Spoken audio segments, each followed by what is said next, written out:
Bismillahirrahmanirrahim. Qala al-mu'allifu rahimahullahu ta'ala wa nafa'ana bi ulumihi ya rabbal alamin.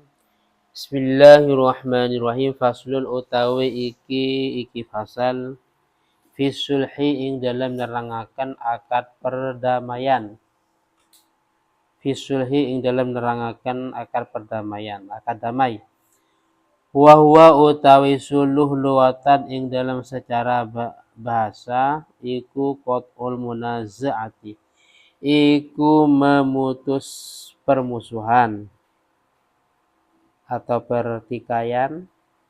Qat'ul munazaati iku memutus pertikaian atau permusuhan. Wa syar'an lan ing dalam secara syara' aqdun iku akad yahsulu kang hasil. Aqdun iku akad yahsulu kang hasil bihi kalawan akad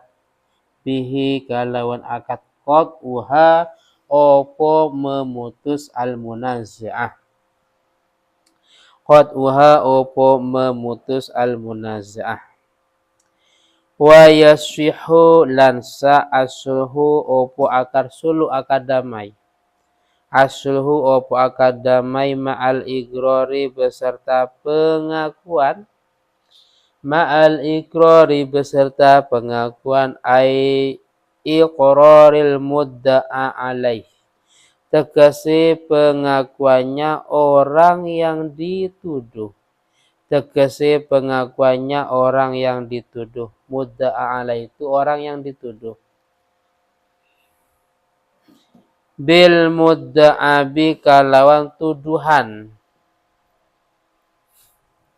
Fil amwali ing dalam piro-piro harta.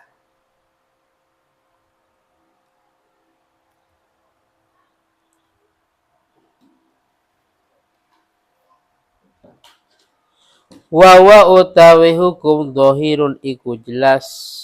Dohirun iku jelas wa kadalan iku koyo mengkono mau utawi perkara.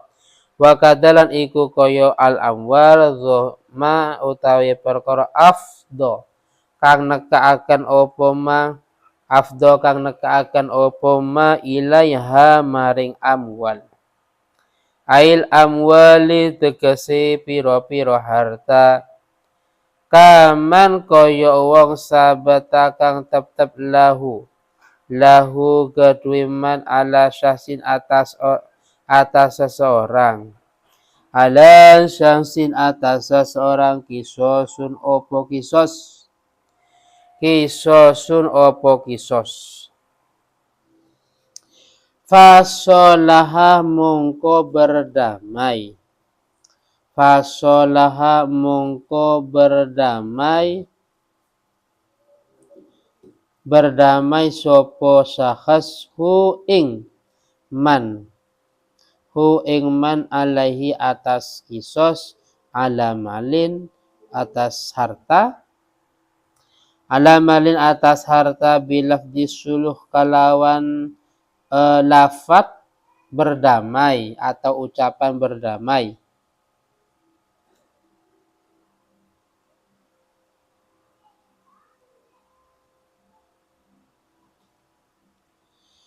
Fa innahu mongko satune suluk yasihu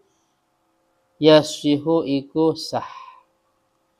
Yasihu iku sah apa suluk aul bilafdil bai'i utawa kalawan lafat jual beli fala mongko tidak sah apa suluk. Hampir pakai makna madura. Fala mongko tidak sah apa suluh. Sekarang menjelaskan suluh. Suluh itu artinya berdamai. Mesti ketika kita membahas sebuah perdamaian, awalnya karena memang ada sebuah permusuhan, pertikaian atau yang lain. Jadi istilah perdamaian nggak mungkin itu muncul kalau memang sebelumnya sudah ada damai. Paham ya? Ada istilah perdamaian kalau memang sebelumnya sempat ada sebuah pertikaian, perdebatan, dan yang lainnya. Sulu itu secara bahasa itu memutus sebuah permusuhan secara bahasa.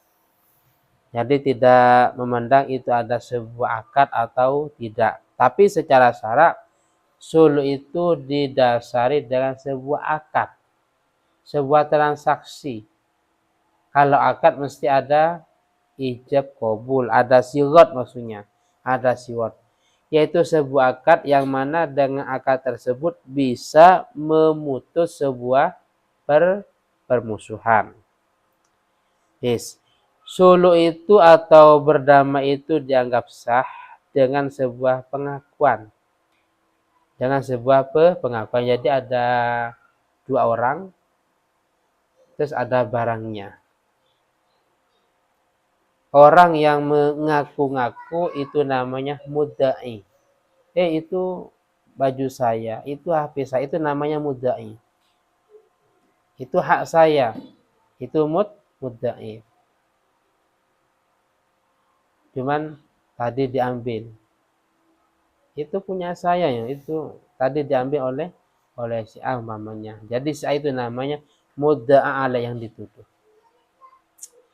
Atau gini, itu loh si A itu punya hutang. Nah, punya hutang. Saya itu namanya mudda'i, orang yang menuduh atau yang mengaku-ngaku, yang dituduh namanya mudda'a alaih. Hutangnya namanya mudda'a bih. Atau gini, naudzubillah ada sebuah korban. Dan itu loh pelakunya si A. Nah, pelakunya si A yang dituduh si A. Si A itu namanya mudda'a alaih. Yang mengklaim namanya mudda'i. Mudda'a bih yaitu pembunuhan mudda'a bih. Ternyata pada suatu hari orang yang dituduh baik dalam masalah baju, iya benar. Saya punya hutang pada si B. Ya, kata si A, benar. Saya punya hutang pada si B. Ya benar bahwa barang ini punya si B. Iqrarul mudda'aleh. Orang yang dituduh, orang yang diklaim akhirnya mengaku benar. Mengaku bil mudda'abeh. Benar bahwa barang ini punya si B. Saya mengwasop. Saya meminjam. Saya mengambil, mencuri ya. Jadi ikrar, dia ngaku benar bahwa barang ini, baju ini punya si B. Cuma saya mengwasop, mengambil, meminjam. Si B lah, barang itu punyaku. Barang itu punya saya, dia hanya meminjam. Dia yang statusnya mengwasop. Si A ya, si B ini namanya mudda'i, dia yang menuduh, yang mengklaim, sedangkan yang dituduh itu mudda'aleh. Akhirnya mudda'aleh dalam hal ini berarti yang B, ya benar barang ini punya si A. Benar barang ini punya si si B ya. Saya cuma mengwasop, meminjam, menyewa, atau mencuri atau bahasanya. Atau masalah hutang, ya benar. Saya punya hutang pada si B. Ikrar namanya, mengaku. Paham ya? Mengaku. Terkait masalah harta. Atau hal-hal yang bisa mengantarkan. Afdha itu mengantarkan. Kadang dalam redaksi fikih memakai afdha, memakai ada. Kullu ma yu'addi. Jadi kullu tasarrufin yu'addi ilal maksiyatun. Atau kullu ma tasarrufin yufdi ilal maksiyatun. Setiap tasarruf pembelanjaan harta yang menyebabkan maksiat itu juga maksiat. Kita nggak berbuat maksiat, tapi kita termasuk donatur dalam kemaksiatan itu. Maka kita juga dianggap maksiat. Karena maksiat itu terjadi menyebabkan antara lain salah satu dari donatur. Paham ya? Jadi afdo kadang makai yu'addi, mengantarkan. Jadi cuma kadang gini, pengakuan itu bukan masalah harta tapi mengantarkan terkait masalah harta. Apa contohnya? Contohnya gini. Seperti tadi bahwa si A menuduh korban ini mati gara-gara si B. Jadi akhirnya si B, oh iya benar, bahwasanya saya sebagai pelakunya atau apa. Langkah pertama dalam agama harus kisos. Paham ya? Kisos. Kalau dari pihak keluarga memaafkan, berarti pindah kepada yang kedua itu diat. Diat itu ada batasannya. Kalau unta sekian, sapi sekian. Diat, jadi bayar uang. Oh iya benar, pelakunya saya sehingga saya berhak membayar sekian. Tapi kalau dari pihak keluarga itu al-afu, wis nggak apa-apa, nggak usah. Saya sudah maafkan kami sekeluarga, ya kita berdamai, kita ini nggak usah dikisut juga nggak harus bayar di diat. Ini yang kedua diat. Jadi dia mengaku sehingga punya kewajiban membayar diat umpamanya, karena dia sebagai pelaku. Maka kalau memang akad suluh itu dengan bahasa suluh, maksudnya ya kita berdamai, saya akan membayar diat sekian ratus juta umpamanya. Kalau pakai bahasa damai itu sah. Tapi kalau dengan memakai bahasa jual beli itu tidak sah. Dalam semua kasus tadi. Oh iya benar, ini barangnya si Awis, ini ya saya berdamai. Itu boleh. Tapi ini saya beli itu nggak sah.